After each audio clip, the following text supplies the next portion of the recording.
2024 में ऐसे कौन से 3 बेस्ट मल्टी कैप फंड्स हैं जिनमें हम लोग अपना इन्वेस्टमेंट बना सकते हैं या फिर शुरू कर सकते हैं, या फिर अगर इन 3 फंड्स के साथ हैं तो क्या आप लोगों को कंटिन्यू करना चाहिए या फिर प्रॉफिट्स बुक करना चाहिए, सब कुछ हम लोग इस वीडियो में बात करेंगे। यहाँ पे सबसे बड़ी चीज ये होगी कि मैं आप लोगों को एक एसआईपी कैलकुलेटर भी यूज करके बताऊंगा, लमसम के लिए भी बताऊंगा कि अगर आप लोग कुछ अमाउंट इन्वेस्ट करते हैं, जैसे कि 5,000 की एसआईपी करते, 10,000 की एसआईपी करते, तो आने वाले 5 सालों में 10 सालों में कितना अमाउंट तक क्रिएट हो सकता था ऑन एन एवरेज, जो भी ये रिटर्न मेंटेन कर रहे हैं। एंड वही अमाउंट हम लोग 1 लाख से 5 लाख या फिर 10 लाख पे देखेंगे कि आप लोगों का कितना अमाउंट लमसम के थ्रू क्रिएट हो जाता है। लमसम यानी कि एक बार जैसे आप लोग फिक्स डिपॉजिट में पैसा डालते हैं वो। तो चलिए वीडियो को स्टार्ट करते हैं। मैं हूं रवि और आप सभी का एक बार फिर से हमारे और आपके चैनल पे स्वागत करता हूं। दोस्तों देखिए, सबसे पहला फंड जो मैंने आप लोगों के लिए रखा है वो है निप्पॉन इंडिया का मल्टी कैप फंड, और ये डायरेक्ट ऑप्शन के साथ आप लोग किसी भी ब्रोकर के साथ हो, ठीक है, जैसे कि अगर आप एंजल वन के साथ हो, अगर नहीं हो तो जाकर के अकाउंट खोल लो। डिस्क्रिप्शन में सारी लिंक्स अवेलेबल हैं, ज़्यादा आप लोगों को घूमना नहीं पड़ेगा। तो निप्पॉन इंडिया का मल्टी कैप फंड एक ऐसा फंड है जिनमें आप लोग अपना इन्वेस्टमेंट बना सकते हो, और इसका जो फंड साइज आप लोग देख रहे हो 22,695 यानी कि 22,695 करोड़ है। इसका एक्सपेंस रेशियो ठीक है 0.87 है। अभी परेशान ना होइए, अभी कम एक्सपेंस रेशियो वाले भी फंड आएंगे, लेकिन इनमें इन्वेस्टमेंट आप लोगों को रिकमेंडेशन का इसलिए मैं बोल रहा हूं क्योंकि इसका ओवरऑल जो रिटर्न है वो बहुत अच्छा बना है। 13 से ये फंड आप लोगों के सामने है, एंड एनुअलाइज रिटर्न इसने जब से ये लॉन्च हुआ है फंड डायरेक्ट जब से आपके सामने आया है 17% का मेंटेन किया है। वहीं पे अगर आप लोग पिछले 5 सालों का रिटर्न देखते हो ना तो 20% तक का रिटर्न मेंटेन। एक सेकेंड, मुझे अपने आप को छोटा करने दीजिए, ठीक है, जहां से आप लोगों की विजिबिलिटी थोड़ी अच्छी होगी। तो यहां पे अगर आप लोग देखोगे तो फंड्स के रिटर्न्स काफ़ी अच्छे हैं, ठीक है, फंड्स के रिटर्न काफ़ी अच्छे हैं। 13 से अभी तक 17%, एंड यहाँ पे आप देख सकते हो कि किस तरीके से 5 सालों में 20% का रिटर्न दिया है, पिछले 3 सालों में 33% तक का रिटर्न इसने अपने इन्वेस्टर्स को निकाल करके दिया है। वहीं पे दोस्तों इसका जो पोर्टफोलियो है बहुत अच्छा पोर्टफोलियो है, आप लोग इसको देख सकते हो, ठीक है। एचडीएफसी जैसे स्टॉक्स बहुत अच्छी तरीके से इसमें डिस्ट्रीब्यूट करे गए हैं। इनके पोर्टफोलियो में जो भी स्टॉक है प्रॉपर इनमें रिस्क मैनेजमेंट के साथ, यानी कि अगर आप लोगों का कोई भी सेक्टर डाउन होता है तो दूसरे सेक्टर्स में काफ़ी अच्छा डिस्ट्रीब्यूट किया गया है पैसा, प्लस हर तरीके के मार्केट कैप यहाँ पे अवेलेबल है। जिससे कि होगा क्या कि अगर किसी वो होती है ना कि एक साइकिल चलती है, तो वो साइकिल में आप लोगों को बहुत अच्छा ये रिटर्न निकाल करके दे सकता है। मैं आप लोगों को आखिरी में बात करूंगा कि इस तरीके के फंड्स में किसको इन्वेस्ट करना चाहिए। दूसरा फंड है दोस्तों वो है कोटक का है, कोटक म्यूचुअल फंड का मल्टी कैप फंड। इसको ओपन हो जाने देते हैं हम लोग, तब तक हम लोग तीसरे फंड के बारे में बात कर लेते हैं। वो है एचडीएफसी का मल्टी कैप फंड। ये भी डायरेक्ट प्लान के साथ आता है। इसका एक्सपेंस रेशियो 0.55% है, एंड जो फंड साइज है इसका 10,000 करोड़ का है, जो कि बहुत अच्छा है अगर आप लोग देखो तो।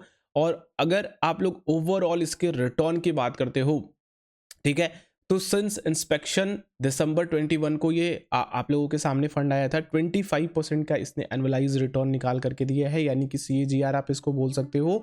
एंड पिछले 2 सालों में 25% का और पिछले 1 सालों में 43% का रिटर्न इस फंड ने निकाल करके दिया है।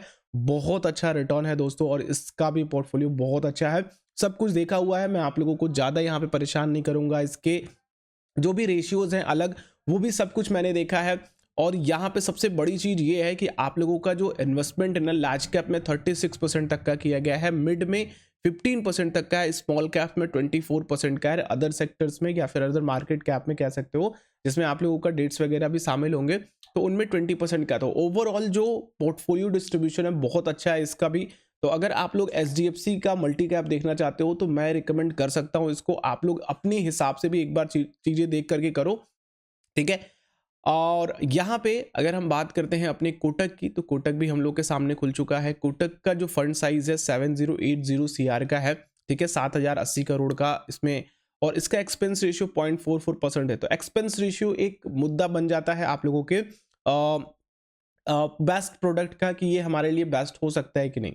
तो आप लोग इसको देख सकते हो, बट मैं प्रेफरेबल दूंगा कि इन तीनों में से आप या तो निप्पॉन के साथ जाओ या तो एचडीएफसी, और कोटक को आप लोग कंसिडर कर सकते हो। अगर आप इन तीनों में से किसी के साथ भी हो तो ये तीनों ही बेस्ट फंड है, मुझे ऐसा लगता है, क्योंकि इनके पोर्टफोलियो को मैंने देखा है, इनके रिटर्न्स को देखा है, ओवरऑल जो चीजें चल रही हैं इसमें, जिस तरीके का पोर्टफोलियो मैनेजमेंट है, जिस तरीके से स्टॉक्स इसमें ऐड किए गए हैं और जिस तरीके से आप लोगों का पोर्टफोलियो डिस्ट्रीब्यूट किया गया अलग अलग सेक्टर्स में, वो बहुत अच्छा है। तो देखिए ये मैं इसलिए कह रहा हूँ क्योंकि देखो लार्ज कैप में कोटक का थोड़ा इन्वेस्टमेंट ज़्यादा है, थोड़ा जो सेफ चलना चाहते हैं, मार्केट को साथ में लेकर के चलना चाहते हैं, बीटा के साथ चलना चाहते हैं, वो इस लार्ज कैप इन्वेस्टमेंट्स का थोड़ा सा कह लो कि उनका पोर्टफोलियो अच्छा है तो स्टेबल रिटर्न रहेगा।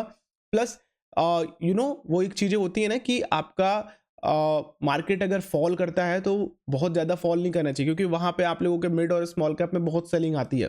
तो यहाँ पे रेशियो जो है वो आप लोगों का थोड़ा स्टेबल है। बट अगर ओवरऑल मैं बात करूँ तो मुझे इन तीनों में HDFC ज़्यादा बेटर लगता है। अब बाकी आप लोग तीनों में से हैं किसी में भी, तो आप देख सकते हो इन तीनों में से कोई भी फंड चूज करो, बहुत अच्छा फंड है। अपने अपने रिस्क मैनेजमेंट के अकॉर्डिंग है कि आप लोग क्या चीज़ें देख रहे हो, किस तरीके से रिस्क ले रहे हो। बाकी मल्टी कैप में हाई रिस्क अगर है आपके पास, अगर आप लॉन्ग टर्म की होल्डिंग रखते हो, या फिर अगर आप ये सोच रहे हो कि इक्विटी का एक प्रॉपर डिस्ट्रीब्यूशन मिले आपके पोर्टफोलियो में, आपके इन्वेस्टिंग में, तो मल्टी कैप एक one of the best option हो सकते हैं।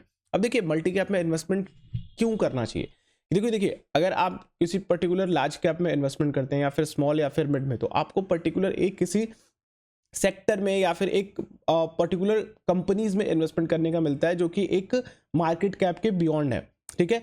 वहीं पे अगर आप मल्टी कैप में आते हो तो जिस तरीके से इसका नाम है मल्टी कैप, तो आपको हर तरीके के मार्केट कैप, जैसे कि आपका हो गया स्मॉल, मिड, लार्ज, जाइंट, इस तरीके के हर सेक्टर में और हर तरीके की कंपनीज में आपका इन्वेस्टमेंट, हर तरीके का सेक्टर इसलिए कह रहा हूं क्योंकि देखो कई सारी कंपनीज हैं जो कि काफ़ी अच्छा कर सकती हैं, ठीक है। अगर आप किसी लार्ज कैप में हो या फिर मिड कैप में हो तो आप वो स्मॉल कैप को कैप्चर नहीं कर पाओगे, क्योंकि आपने वो पर्टिकुलर फंड्स को चूज किया हुआ है, उस तरीके के पर्टिकुलर थीम को चूज किया हुआ, फंड टाइप को चूज किया हुआ है। तो मल्टी कैप आप लोगों का एक ओवरऑल जो आपका पोर्टफोलियो है बहुत अच्छा मैनेज कर देते हैं, एंड एक ओवरऑल जो रिटर्न होता है, पोटेंशियल रिटर्न होता है जो लॉन्ग टर्म में आप लोगों को यहाँ से मिल सकता है। तो आई होप ये वीडियो हेल्पफुल रही होगी। बाकी मैं आप लोगों को SIP भी कैलकुलेट करके बता देता हूँ कि क्या बन रहा है आप लोगों का रिटर्न अगर आप लोग 5,000 की इसमें SIP करते हैं। तो देखो अगर आप 5,000 की SIP करते हो ओवरऑल, अगर आप इनका रिटर्न देखो तो on an average 25% since inspection है, 22%, एंड यहाँ पे अगर आप देखो तो यहाँ भी ऑलमोस्ट आपका 17%। तो ऑन एन एवरेज हम 20% मान करके चल सकते हैं कि ये इन्होंने रिटर्न निकाल करके दिया है, ठीक है। तो 20% अगर हम यहाँ पे अपना एक्सपेक्टेड रिटर्न डालते हैं, टाइम ऑफ पीरियड हम 5 साल डालते हैं केवल, और 5,000 की SIP करते हैं, तो आप देख सकते हो कि आपका अमाउंट कितना बन रहा है। आपका जो अमाउंट बन रहा है, मैं थोड़ा इसको बड़ा कर देता हूँ, ओके। तो आपका जो अमाउंट बन रहा है, देखो इसमें इन्वेस्टेड अमाउंट आपका 3 लाख रुपए है, एस्टिमेटेड रिटर्न आपका 2 लाख बना है, जो कि टोटल वैल्यू के साथ आपको 5 लाख रुपए तक का यहाँ पे फंड क्रिएट हो जाएगा। आपके इन्वेस्टमेंट की वैल्यू 5 लाख रुपए तक की हो जाएगी। वहीं पे अगर आपकी SIP 10,000 की होती है, ठीक है, 10,000 की होती है और अपना टाइम ऑफ पीरियड जो है वो 10 साल कर देते हो, तो आप लोगों का जो रिटर्न बनता है वो 23 लाख रुपए बनता है और 12 लाख रुपए का आपका इन्वेस्टमेंट होता है, ठीक है। तो ये एक कैलकुलेशन के लिए आइडिया है। एक्सपेक्टेड रिटर्न यहाँ पे 19% हम लोगों ने डाला है। वहीं पे अगर हम लोग लमसम डालते हैं, ठीक है, तो लमसम अमाउंट में हम लोग डाल लेते हैं अप्रॉक्स 1 लाख का अमाउंट डाल लेते हैं, ठीक है। 1 लाख रुपए अगर हम यहाँ पे लमसम करते हैं और 10 सालों के लिए छोड़ते हैं, तो हमारा जो एस्टिमेटेड रिटर्न बनता है ऑलमोस्ट 4.5 लाख रुपए के आसपास का बनता है। वहीं पे अगर हम लोग अपना जो पीरियड है वो 5 साल करते हैं, तो हमारा जो पैसा है वो ऑलमोस्ट डबल हो जाएगा, 1,38,39,000 के आसपास का अमाउंट बनेगा। तो एक आप ओवरऑल आइडिया ले सकते हो अपना कोई भी गोल क्रिएट करने से पहले कि हाँ मैं यहाँ पे ये इन्वेस्टमेंट कर रहा हूँ तो मेरा पैसा कितना अमाउंट बना सकता है, या फिर मेरे फंड की वैल्यू कितनी हो सकती है आने वाले सालों में। तो देखिए यहाँ पे इन्वेस्टमेंट कर रहे हैं तो थोड़ा लॉन्ग टर्म का गोल रखिएगा, एटलीस्ट 5 से 7 साल कम से कम। उसके ऊपर अगर आप लेकर के जाना चाहते हैं तो बहुत अच्छा ये रिटर्न निकाल करके दे सकता है। तो आई होप ये वीडियो हेल्पफुल रही होगी। वीडियो अच्छी लगी तो लाइक कीजिएगा, दूसरों के साथ भी जरूर इस वीडियो को शेयर कीजिए। अगर आप लोग चैनल पे नए हैं, इस तरह की और वीडियोस वॉच करना चाहते हैं तो चैनल को सब्सक्राइब कर सकते हैं और बेल आइकॉन को क्लिक करेंगे तो आने वाली वीडियोस की नोटिफिकेशन आ सकेंगे। हम लोग नेक्स्ट वीडियो मिलते हैं। आप लोगों का दिन शुभ हो। जय हिंद।